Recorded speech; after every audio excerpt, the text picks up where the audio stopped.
Hello students, previous video में हमने exercise 14.1 discuss की थी। आज हम स्टार्ट करेंगे एक्सरसाइज 14.2। टॉपिक है आपका रोटेशनल सिमेट्री।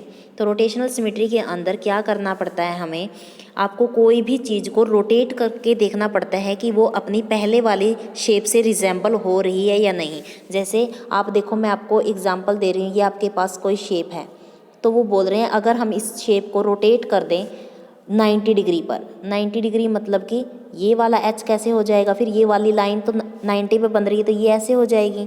ऐसे ही जो आपकी ये लाइन आपकी वर्टिकल है ये आपकी स्ट्रेट बन जाएगी, तो एच कुछ इस तरह से बन जाएगा। तो क्या आपका ये वाली फिगर इस फिगर के साथ मैच हो रही है? नहीं। तो हम इसको दोबारा फिर 90 डिग्री पर क्या करेंगे, रोटेट करेंगे, तो आपकी ये वाली लाइन क्या बन जाएगी, इस तरह से। ये वाली लाइन आपकी इस तरह से, और फिर ये। तो अब क्या हुआ, आपकी जो ये फर्स्ट वाली शेप है थर्ड वाली शेप के साथ क्या कर रही है, मैच कर रही है। इसका मतलब कि अगर हम ये जो एच शेप को 180 डिग्री पर 180 डिग्री पर रोटेट करेंगे तो क्या होगा, ये अपनी एज इट इज़ उसी शेप में आ जाएगी। डैट मीन्स एच के पास क्या है, रोटेशनल सिमेट्री है। और कितने ऑर्डर की है आपके पास, ऑर्डर आपको ऐसे निकालना होता है कि ये आपको पता है कि कोई भी चीज़ रोटेट करती है तो वो यहाँ से स्टार्ट होती है मान लो, तो उसको हम ऐसे रोटेट करते हैं, मतलब कि वो 360 डिग्री का एंगल बनाती है।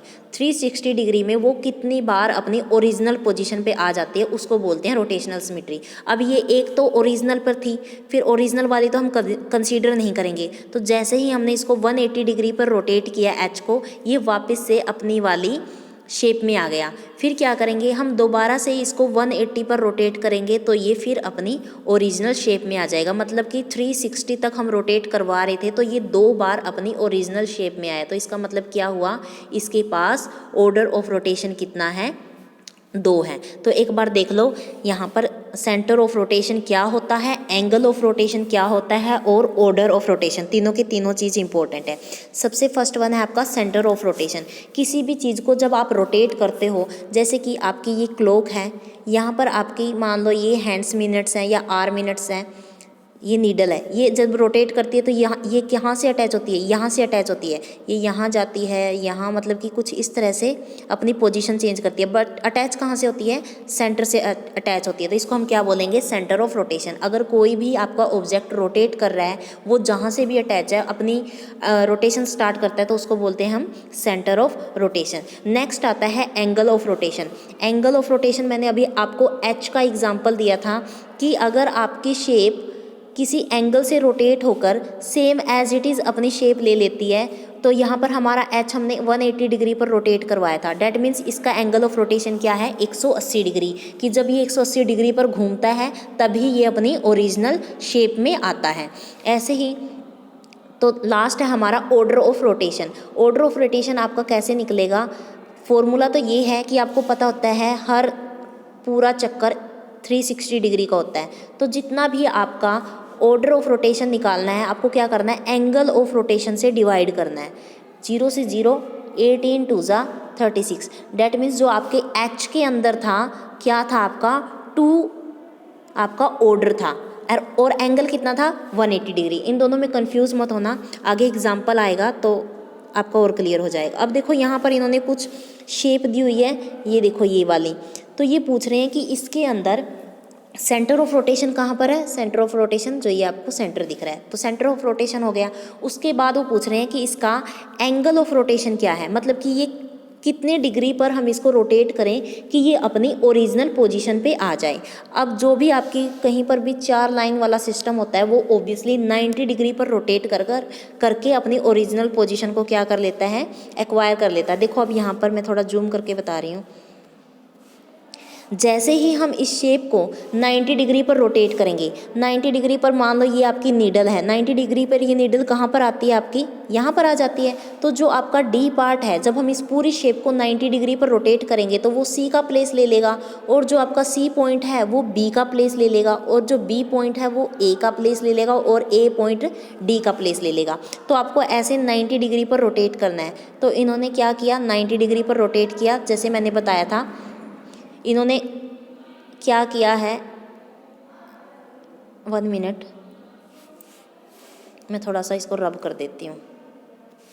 अब देखो, अब ये देखो 90 डिग्री पर रोटेट करने के बाद भी क्या एज इट इज़ दिख रहा है। अगर आपके ये बिल्कुल ABCD कुछ भी ना लिखे हों यहाँ पर, तो आपको ये दोनों शेप क्या दिख रही हैं, सेम दिख रही हैं। डैट मीन्स 90 डिग्री पर रोटेशन करने के बाद भी ये अपनी ओरिजिनल पोजीशन पे एज इट इज़ दिख रहा है। तो ये क्या हो गया आपका एंगल ऑफ रोटेशन। अब इस एंगल ऑफ रोटेशन की हेल्प से मैंने आपको बताया था ऑर्डर ऑफ रोटेशन कैसे निकालना है। अब हमें क्या करना है, जो आपको ये इमेज दिख रही है इसका आपको निकालना है ऑर्डर ऑफ रोटेशन। तो आप क्या करो, 360 डिग्री से जो भी इसका एंगल ऑफ रोटेशन आएगा उसको डिवाइड कर दो। तो क्या हुआ, 9 4 जा 36। डैट मीन्स इसका जो ऑर्डर ऑफ रोटेशन है वो क्या है आपका 4 है। ऐसे ही अभी मैंने बताया था जैसे स्क्वायर हुआ या किसी शेप में आपके पास कुछ इस तरह से फिगर आता है तो उनका हमेशा एंगल ऑफ रोटेशन 90 डिग्री होता है और ऑर्डर ऑफ रोटेशन भी 4 होता है। अब देखो ये आपका स्क्वायर है, ये भी अपना क्या करेगा 90 डिग्री के बाद रोटेट करने के बाद अपनी ओरिजिनल पोजीशन पे आएगा। ये आपका क्या है, इन्होंने एक ही पॉइंट ले लिया P, ठीक है। अब इन्होंने P जो आपकी ये लाइन है इसको क्या करेंगे, वो 90 डिग्री पे रोटेट करेंगे। अब ये लाइन कैसे बन जाएगी, कुछ इस तरह से बन जाएगी। मतलब कि जो ये वाला पॉइंट था ये कहाँ चला गया, ये P पॉइंट यहाँ आ गया, लेकिन ये स्क्वायर तो एज इट इज़ रहेगा ना। तो देखो ये P पॉइंट यहाँ पे आ गया। अगर ये P पॉइंट ना होता, अगर हम P पॉइंट ना बनाते तो क्या हमें पता चलता कि ये शेप पहले वाली शेप है या नहीं। तो हमें तो ओरिजिनल जैसी ये है वैसी ये दिखाई दे रही है। डैट मीन्स ये वाली शेप भी 90 डिग्री पर रोटेट होने के बाद अपने आप एज इट इज़ दिखती है। तो इसका एंगल ऑफ रोटेशन क्या हो गया आपका 90 डिग्री। एंड जब आपको बताएंगे कि ऑर्डर ऑफ रोटेशन निकालो तो 360 से डिवाइड कर देना। अब देखो मेन चीज़ क्या होती है, जो भी आप कोई भी ऑब्जेक्ट को देखते हो तो अगर बताना है कि उसके अंदर रोटेशनल सिमेट्री है या नहीं तो आपको रोटेट करके बतानी पड़ेगी। लेकिन 4 चीज़ें कौन सी ध्यान में रखनी है। First one, the centre of rotation is the centre of square. जैसे स्क्वायर का सेंटर ऑफ रोटेशन क्या होगा, जो स्क्वायर का सेंटर है। ऐसे ही सर्कल का सेंटर कौन सा होगा, जो सर्कल का सेंटर है। तो आपको सेंटर भी रिकॉग्नाइज करना है। तो आपके स्क्वायर का एंगल ऑफ रोटेशन कितना था 90। ऐसे ही आपको इक्विलेटरल ट्रायंगल का कितना होगा 120 डिग्री। और ये देखना है कि डायरेक्शन ऑफ रोटेशन आप हमेशा क्लॉकवाइज ही लेना। वैसे अगर एंटी क्लॉकवाइज लोगे तो भी आपकी सेम ही आएगी, बट हम ज़्यादातर क्लॉकवाइज को प्रेफर करते हैं। तो स्क्वायर का ऑर्डर ऑफ रोटेशन क्या आया 4। ऐसे ही हम अगर ट्रायंगल का देखते हैं तो उसका ऑर्डर ऑफ रोटेशन क्या आएगा आपका 3। बिकॉज देखो जो आपको ये लाइन दिख रही है, आपको ये ट्रायंगल की शेप, 1 मिनट, ये देखो यहाँ पर ये आपको ट्रायंगल दिखा रखा है। ये आपने यहाँ पर सपोज के लिए R बना दिया, ठीक है। अगर R ना बनाएं और हम इसको बिल्कुल रोटेट कर दें 120 डिग्री पर, 120 डिग्री पर रोटेट होते ही जो आपकी ये वाली लाइन है ये कहाँ फिक्स हो जाएगी, यहाँ पर फिक्स हो जाएगी। मतलब कि जो ये वाली लाइन है ये तो यहाँ चली गई और जो ये लाइन है ये यहाँ चली जाएगी, मतलब कि ऐसे हो जाएगी। और जो ये वाली लाइन है ये वापस से वहाँ चली जाएगी। तो ये तो सेम ही ट्रायंगल बन गया। डैट मीन्स 120 डिग्री पर ये सेम एज इट इज़ अपना पहले वाली जैसी शेप में आ जाता है। बस फ़र्क इतना होता है ये R पॉइंट यहाँ पर है फिर यहाँ पर आ जाएगा।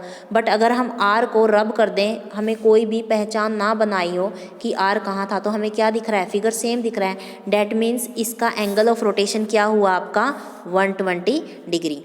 तो आपका एंगल ऑफ रोटेशन क्या हो गया ट्रायंगल का 120 डिग्री। अब निकालना है ट्रायंगल का order of rotation. Order of rotation निकालने के लिए सिंपल फॉर्मूला वही है, 360 डिग्री को आप जो भी उसका एंगल ऑफ रोटेशन है उससे डिवाइड कर दो। 0 से 0 कैंसिल, 12 3 जा 36। डैट मीन्स 3 आपका क्या आ गया ऑर्डर ऑफ रोटेशन। स्क्वायर का हो गया, आपका शेप का हो गया। आगे देखो, अब इन्होंने खुद ट्राई करने के लिए बोला है, कुछ ऐसी शेप दी हुई है आपको, जैसे कि देखो ट्राई दीज के अंदर ये शेप दी हुई है, क्या ये अपनी एंगल ऑफ रोटेशन में आ जाएगी। देखो अगर बाय चांस जो आपको ये स्ट्रेट लाइन दिख रही है, शेप कैसी है आपकी, इस तरह से है। अब मैं सपोज कर लेती हूँ मैं 90 डिग्री पे रोटेट करूँगी तो जो मैं ये लाइन डार्क कर रही हूँ ये कैसे बन जाएगी, इस तरह से। और ये फिगर कुछ इस तरह से, बट ये तो इस जैसे रिजेंबल नहीं हो रहा। डैट मीन्स 90 डिग्री पे तो ये सेम रोटेशन नहीं दिखाता। तो चलो हम इसको क्या करेंगे 180 डिग्री पर रोटेट करके देखते हैं। 180 पर क्या होगा आपका, 180 पर जो ये मान लो A पॉइंट है, ये B पॉइंट है, तो जो A के प्लेस पर B चला जाएगा और B के प्लेस पर आपका A हो जाएगा। इतना ही होगा 180 रोटेशन पर।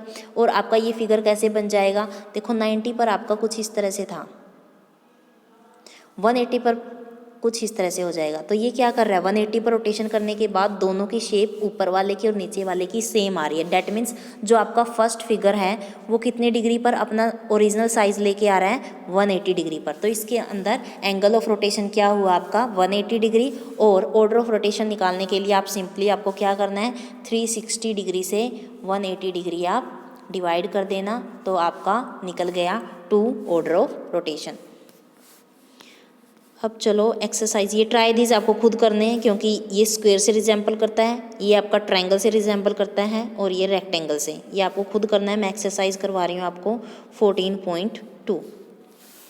14.2 की स्टेटमेंट देखो, which of the following figure have rotational symmetry of order more than 1। आपको वो वाले फिगर रिकॉग्नाइज करने हैं जिनकी ऑर्डर ऑफ रोटेशन एक से ज़्यादा है। जिसकी एक भी मिलेगी ना उसको भी हम कैलकुलेट नहीं करेंगे, कंसीडर नहीं करेंगे। तो चलो देखते हैं सबसे पहले सर्कल के अंदर कितनी आपका ऑर्डर है। सर्कल का आपको पता है, देखो इसके अंदर 4 लाइन है, मतलब कि ये 90 डिग्री के बाद अपना सेम साइज़ देगा। और ऐसे ही 90 से अगर हम 360 से 90 को डिवाइड करेंगे तो क्या आएगा, 4 आ जाएगा। तो आपको क्या पता चला कि सर्कल के अंदर कितने ऑर्डर ऑफ रोटेशन है, 4। तो ये क्या हुआ, एक से ज़्यादा हो गया, तो ये कंसीडर कर लिया। ऐसे ही आपने ट्रायंगल का भी पता है, इसके अंदर कितने ऑर्डर ऑफ रोटेशन होता है, 3। तो ये भी। अब देखो ये कुछ फिगर आपको ऐसे दिया हुआ है यहाँ पर इस तरह से। अब जैसे ही हम इसको 90 डिग्री पर रोटेट करेंगे तो ये कुछ शेप ऐसे हो जाएगी और ये इस तरह से बन जाएगा। फिर 90 पर भी ये सेम नहीं दिख रहा, दोनों अलग अलग हैं। फिर हम इसको 180 पे करेंगे। 180 पे कैसे बनेगा, ये इसका फेस इधर हो जाएगा। ये 180 पर भी सेम साइज़ नहीं दे रहा, इसका फेस दोनों बॉक्सेस का इधर है और ये इधर है। तो ये जाके 360 पर जैसे ही हम रोटेट करेंगे तब जाके, मतलब कि 360 पर ही ये अपनी ओरिजिनल पोजीशन क्या कर रहा है, दे रहा है। अब 360 को 360 से क्या करोगे, डिवाइड करोगे तो क्या आया आपका, 1 आया। मतलब कि जो आपकी जो ये शेप है इसमें तो 1 ऑर्डर ऑफ रोटेशन है। मतलब 1 वाले के तो हम कंसीडर नहीं करेंगे, तो आपका सी वाला 1 ऑर्डर ऑफ रोटेशन है, इसका 4 है, इसका 3 है। लेकिन हमें तो आंसर में वो वाले फिगर देने हैं जिनकी एक से ज़्यादा हो। तो आपका आंसर एक तो ए आएगा, एक बी आएगा। ऐसे डी का मैंने स्टार्टिंग में बेसिक में बताया था, इसके अंदर कितने ऑर्डर ऑफ रोटेशन होते हैं, 2। तो ये भी आ जाएगा। और ये 3 लाइन है तो मतलब कि इसके अंदर कितने ऑर्डर ऑफ रोटेशन होंगे, 3। तो इसके अंदर ये भी आएगा। तो आंसर में आपका ए बी डी ई, एक हो रहा शायद एफ का भी मैंने ऊपर अच्छे से बता दिया, इसके अंदर भी 4 ऑर्डर ऑफ रोटेशन है तो ये भी आएगा। सिर्फ आपका सी पार्ट है ये वाला आंसर में नहीं आएगा क्योंकि इसमें सिर्फ एक ही ऑर्डर ऑफ रोटेशन है। नेक्स्ट वो बोल रहे हैं, give the order of rotational symmetry for each figure. Each figure के लिए आपको रोटेशनल सिमेट्री का ऑर्डर बताना है। तो आपको क्या करना है, ये फिगर है कुछ इस शेप में, इस कोई बात नहीं, ये भी साथ के साथ घूमेगा आपका क्रॉस मार्क। अब क्या करेंगे हम इसको, अगर 90 डिग्री पर घुमाते हैं तो ये वाला फिगर आपका 90 डिग्री पर कैसे लाइन बनेगी, कुछ इस तरह से बनेगी। बात समझ में आ गई, ये वाली लाइन आपकी इस तरह से बन जाएगी 90 डिग्री का एंगल बनाते हुए, और ये कुछ इस तरह से बन जाएगा। लेकिन ये तो सेम नहीं दिख रहा, तो इसको जब हम 180 डिग्री पर घुमाएंगे, मतलब कि इस फिगर को एक बार और 90 पे घुमा दो आप, तो क्या बन जाएगी, कुछ शेप ऐसे बन जाएगी। जब देखो ये वाली शेप हमने 90 डिग्री पर घुमाई और पता चला कि ये तो बिल्कुल भी पहले जैसे से रिजेंबल नहीं करती, फिर इसी शेप को हम क्या कर रहे हैं, दोबारा से 90 पर घुमा रहे हैं। फिर पता चला कि आपकी ये वाली शेप और ये वाली शेप दोनों सेम दिख रही है। डैट मीन्स 90 आपने ये दोनों शेप कैसे मिली, 180 पर रोटेट करके। तो इसका 180 क्या हुआ, एंगल ऑफ रोटेशन हो गया। 180 अगर आपने एंगल ऑफ रोटेशन निकालना आ गया तो ऑर्डर ऑफ रोटेशन निकालना तो बहुत ही ईजी है। 360 से आपको डिवाइड करना है तो आपका निकल गया 2। ऐसे ही आपको ये वाला करना है। ये मैं इसलिए नहीं समझा रही क्योंकि ये आपका स्क्वायर से मैच करता है, ऐसे ही आपका ट्रायंगल से मैच करता है, और ये बहुत ही अच्छे से ऊपर वाली शेप से आपका क्या कर रहा है, मैच कर रहा है। यहाँ पर भी ये भी स्क्वायर से होगा। एक बार आप इसको 90 पर रोटेट करोगे तो ये अपनी ओरिजिनल पोजीशन पे आ जाएगा। ये आपका रेगुलर पेंटागन है, तो इसके अंदर आप बिल्कुल मैंने स्टार्टिंग में बताया था जो आपकी रेगुलर शेप होती है, पेंटागन जितनी भी साइड होगी उतना ही उसका ऑर्डर ऑफ रोटेशन होगा। अब देखो स्टार है आपका, स्टार में आप कंफ्यूज मत होना, ये जानबूझकर कंफ्यूज कर रहे हैं। इसके अंदर ऑर्डर ऑफ सिमेट्री कितनी मिलेगी, 1 2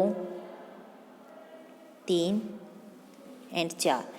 ये तो 13.1 एक्सरसाइज में आपने बेसिक किया था, तो रोटेट करके भी ये अपनी ओरिजिनल पोजीशन में ऐसे ही आएगा। जब आप इसको 90 डिग्री पर रोटेट करोगे तो ये स्टार हमें एज इट इज़ ही दिखेगा। तो मतलब कि इसका एंगल ऑफ रोटेशन क्या हो गया 90 degree and order of symmetry क्या हो गया 4। ऐसे ही देखो ये जानबूझकर इन्होंने 3 लेग्स बनाई है, बट 3 लेग्स मत कंसीडर करो। आप इसको क्या कंसीडर कर सकते हो, एक तरह से इक्विलेटरल ट्रायंगल कंसीडर कर सकते हो। ये सेंटर हो गया और ये आपका इक्विलेटरल ट्रायंगल हो गया। और इक्विलेटरल ट्रायंगल के अंदर कितनी लाइन ऑफ सिमेट्री होती है 3 होती है, एंड ऑर्डर ऑफ सिमेट्री भी 3 होता है, एंड एंगल ऑफ रोटेशन क्या होता है 120 डिग्री। इसी के साथ आपकी एक्सरसाइज कंप्लीट होती है। Thank you, make a nice day.